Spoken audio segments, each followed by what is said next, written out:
একঘেয়েমি রুই মাছ খেতে একদমই ভালো লাগছে না, তাই আজ রান্না করব রুই পটল। রুই পটল রান্না করার জন্য এখানে আমি কয়েকটা পটল নিয়েছি, আর কয়েকটা হলে ভালো হতো কিন্তু বাড়িতে আর পটল ছিল না।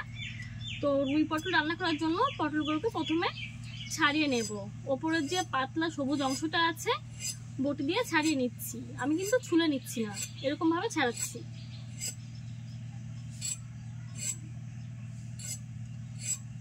আজ রান্না করতে করতে প্রায় 12টা বেজে গেছে, এখন বাজে দুপুর 12টা। ভিডিও কখন আপলোড করবো জানি না, কারণ আমাদের বাড়িতে ধান আনা হয়েছে আর এদিকে মেঘ করেছে,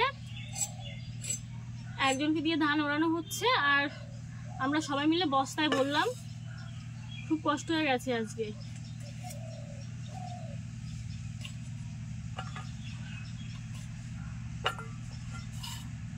উঠেছি অনেক সকালে,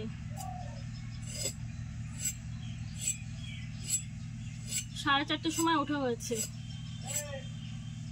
খিদেও লেগে গেছে, এদিকে রান্না করতে পারিনি।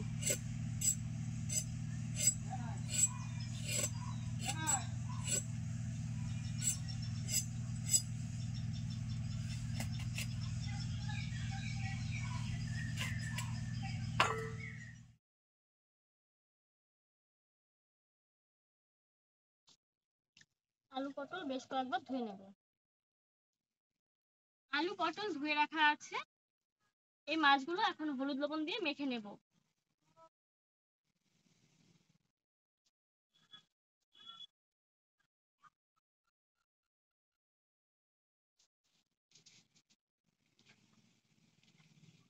হলুদ লবণ দিয়ে মাছগুলো মেখে নিয়েছি।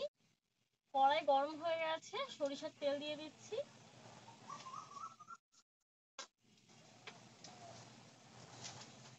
তেল ভালো করে গরম করে মাছগুলো ভেজে নেব।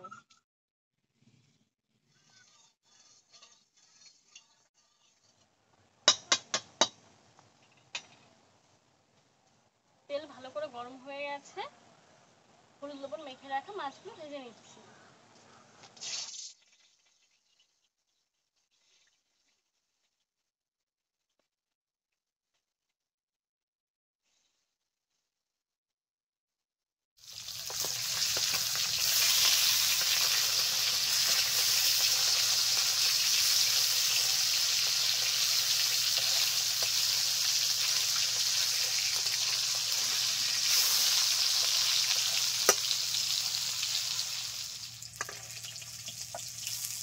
রুই মাছগুলো বেশ লালচে করে ভেজে নিয়েছি।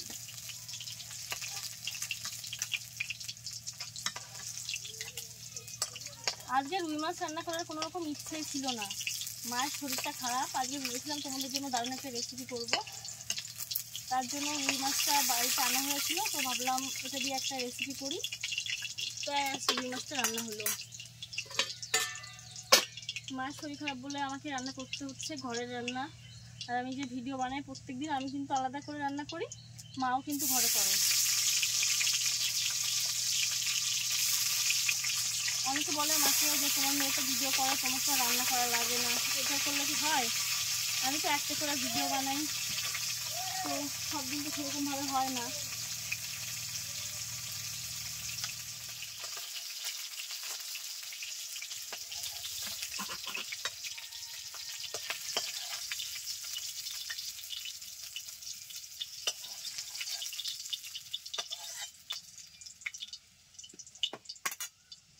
আলুগুলো ভেজে নেব।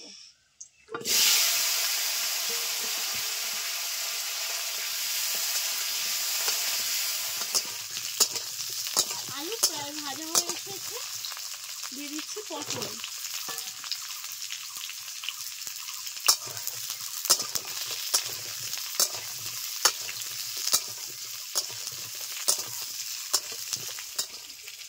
পটলগুলো দেওয়ার পরে 3-4 মিনিট নেড়ে চেড়ে নিয়েছি, এখন কিছুটা জল দিয়ে দেব।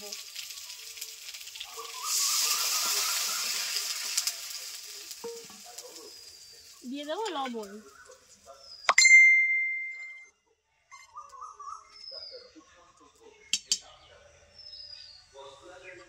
দিয়ে দিচ্ছি হলুদ গুঁড়ো।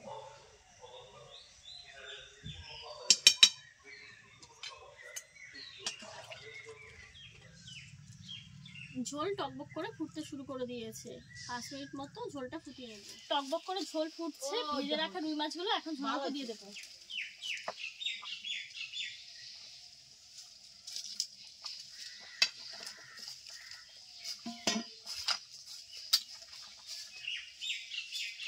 দুটো আলু এরকম ভাবে গলিয়ে দেব।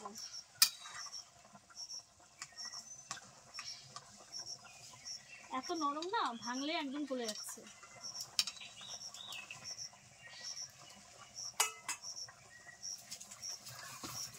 তো এখন নামিয়ে সম্বাদ দিয়ে দিই।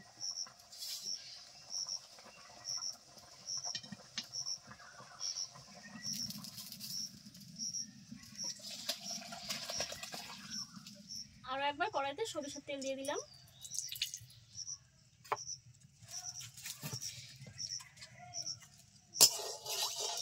তেল গরম হলে দিয়ে দিলাম তেজপাতা, একটা শুকনো লঙ্কা,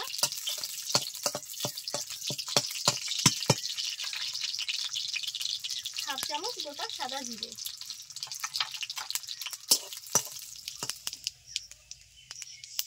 দিয়ে দিচ্ছি পেঁয়াজ কুচি।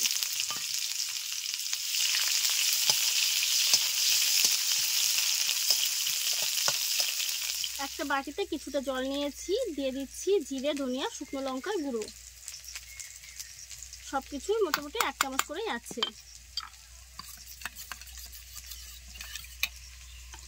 দিয়ে দিচ্ছি থেতো করে রাখা আদা।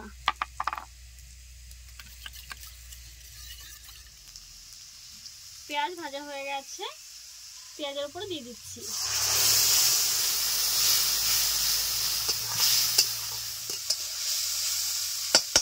এক মিনিট মতো নেড়ে নিয়েছি, মাছের ঝোলটা দিয়ে দিচ্ছি।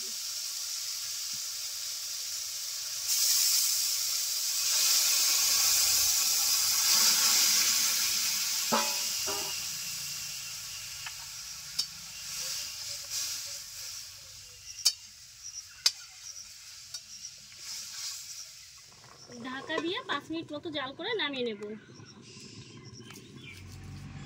5 মিনিট ঢাকা দিয়ে জাল করে নিয়েছি। দারুণ সুন্দর একটা ফ্লেভার বের হয়েছে।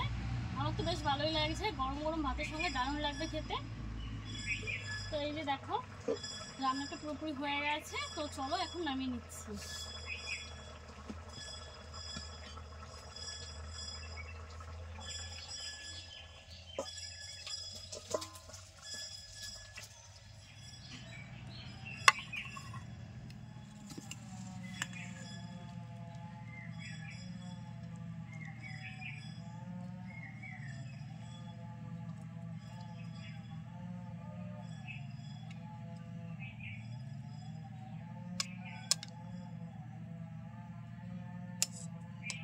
দেখতেও যেরকম সুন্দর লাগছে, খেতেও কিন্তু অসাধারণ হবে। আজকের এই রেসিপি কেমন লাগলো অবশ্যই জানিও। গরমের দিনে কিন্তু তৃপ্তি করে খাওয়ার মতো একটা রেসিপি। ভালো লাগলে তোমরাও বাড়িতে খেও।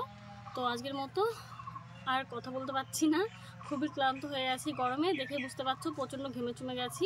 আর আজকে সারাদিন অনেক কাজ করা হয়ে গেছে। তো আর কথা বলবো না, বাই বাই।